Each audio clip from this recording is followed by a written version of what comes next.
नमस्कार, मैं स्वाति, आपकी हिंदी टीचर। आज हम हिंदी साहित्य में एक नया पाठ नंदनवन की बिल्लो रानी पढ़ेंगे। इस पाठ में बिल्लो रानी द्वारा वृक्ष चोरों को पकड़वाने का एक रोचक घटना का वर्णन किया गया है। तो चलिए शुरू करते हैं। नंदनवन में कई जानवर रहते थे, जिसमें एक होशियार बिल्ली भी थी। नाम था उसका बिल्लो रानी। वह अपनी समझदारी से किसी भी समस्या का समाधान चुटकियों में कर देती थी। उसे इसी समझदारी के कारण एक प्राइवेट कंपनी में काम मिल गया था। कंपनी को उसने अपनी समझदारी से काफ़ी फ़ायदा पहुंचाया था, तो कंपनी ने खुश होकर उसे रहने के लिए एक घर दे दिया। बिल्लो रानी को दूध मलाई खाना भी बहुत पसंद था।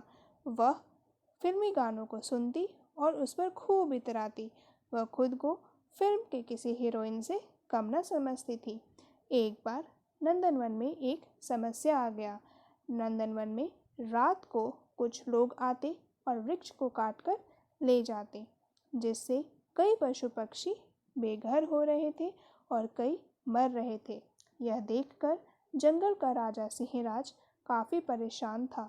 उसने बिल्लो रानी की समझदारी के बारे में काफ़ी सुना था। उसने उसे अपने पास बुलाया और कहा, यदि तुम उन वृक्ष चोरों को पकड़वा दोगी तो मेरी ओर से तुम्हें प्रतिदिन दूध मलाई से भरा कटोरा और मेहनताना भी दिया जाएगा। बिल्लो रानी ने कहा, महाराज, आप बिल्कुल चिंता ना करें।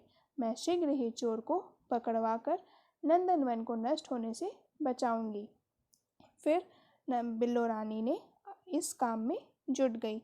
सबसे पहले उसने अपना टीम तैयार किया। टीम में उसने हम्पी बंदर, टिंकू चमगादड़, बेबो हाथी, टीवा उल्लू, जैकी भालू और किंगनी जुगनू को शामिल किया। सभी को उसने उनका काम सौंप दिया। जैसे किंगनी जुगनू और टिंकू चमगादड़ रात को जंगल में नज़र रखेंगे। जुगनू और उसके साथी इशारा पाते ही रोशनी फैलाएंगे आदि। इसके बाद बिल्लो रानी ने एक ऊंचे पेड़ पर चढ़कर पूरा मोर्चा संभाला। जब पूरा नंदनवन सो रहा था, तो बिल्लो रानी और उसकी टीम वृक्ष चोर को पकड़ने के लिए अपने अपने काम में जुटे हुए थे। अचानक आधी रात को इन प्राणियों ने कुछ आवाज़ सुनी, परंतु अंधेरा होने के कारण कुछ दिखाई नहीं दे पा रहा था। सभी के पास मोबाइल फ़ोन था। बिल्लो रानी ने चमगादड़ को मैसेज भेजा। इसे पढ़ते ही वह उल्लू के साथ अपने काम में लग गया। उसकी नज़र कुछ आदमियों पर पड़ी, जिसमें उनके पास कुछ औजार थी और वे वृक्ष को काटने के लिए जा रहे थे। उन्होंने तुरंत बिल्लो को मैसेज भेजा और सबको एकत्रित होने के लिए कहा। जब कुछ दूरी पर वृक्ष काटे जाने की आवाज़ आई, तो बिल्लो ने जुगनुओं को रोशनी करने को कहा। रोशनी पाते ही शिकारी चौंक गए और भालू और हाथी ने उन पर हमला बोल दिया। एक आदमी को सूंड से लपेटकर धरती पर पटक दिया, तो दूसरा आदमी बंदूक का प्रयोग करना चाहा, तो भालू ने उसे अपने नाखूनों से जख्मी कर दिया। इसी बीच हम्पी बंदर ने सभी जानवरों को इकट्ठा कर लिया।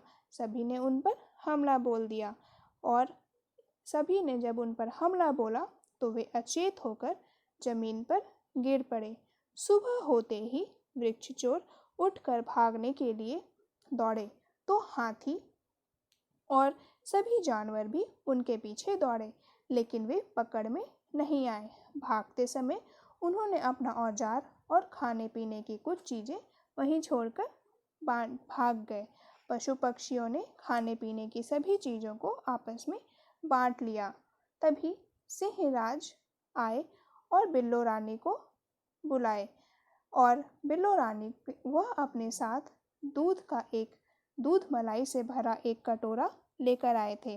दूध मलाई से भरा कटोरा देखकर बिल्लो रानी के मन में बहुत खुशी हुई, लेकिन उन्होंने सिंहराज से कहा, इस सुंदर वन को बचाने में बहुत सारे पशु पक्षी का योगदान है। ये सभी इनाम के हकदार हैं। बिल्लो रानी की बात सुनकर नंदनवन के राजा ने नंदनवन के लिए शानदार दावत का प्रबंध किया। बिल्लो रानी ने खूब दूध मलाई खाए। सभी प्राणी काफ़ी खुश थे। अब नंदनवन में खुशी का वातावरण लौट आया था।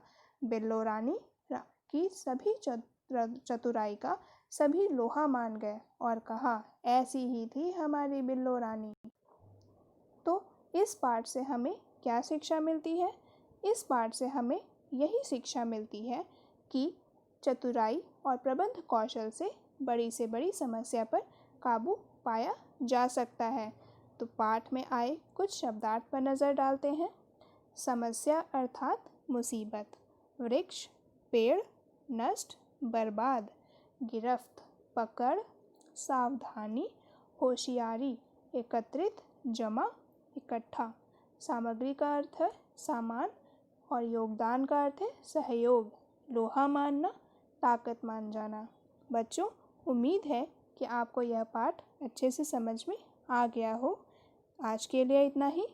धन्यवाद।